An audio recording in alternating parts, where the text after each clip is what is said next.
A trade dispute between Ghana and the European Union over chocolate might lead to a manufacturing revolution in Western Africa. Let me explain what's happening and why this little product here is going to be so important going forward. To the Western world, Africa has just been a place to get raw resources from, not a place to add value to those products. So the business model has always been go to Africa, secure whatever mineral rights you can get, and extract as much as you can from Africa as quickly as you can and put those minerals either to Europe or to Asia for further manufacturing.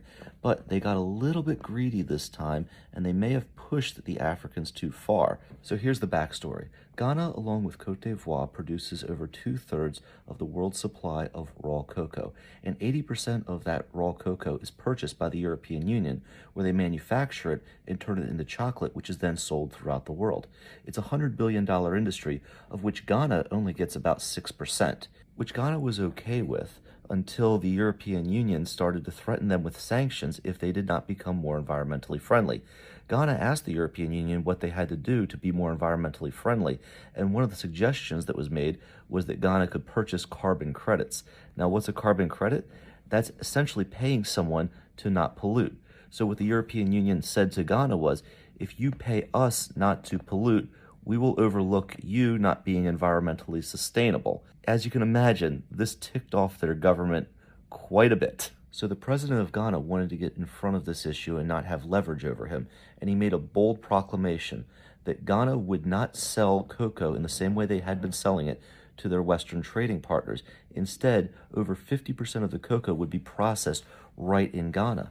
Now, some people scoffed at this because they didn't have the manufacturing capacity to follow through with this proclamation, but they really got aggressive, and they started to recruit some of the best food scientists and manufacturing specialists from Europe to start creating Ghanaian chocolate domestically.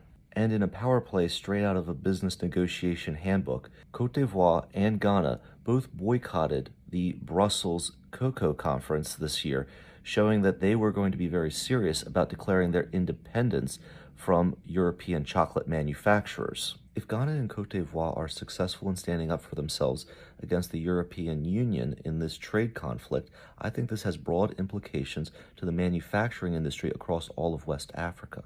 I believe that we're going to see a lot more factories and a lot more manufacturing done domestically in Western Africa, not simply having the resources shipped to another part of the world to then have the value added.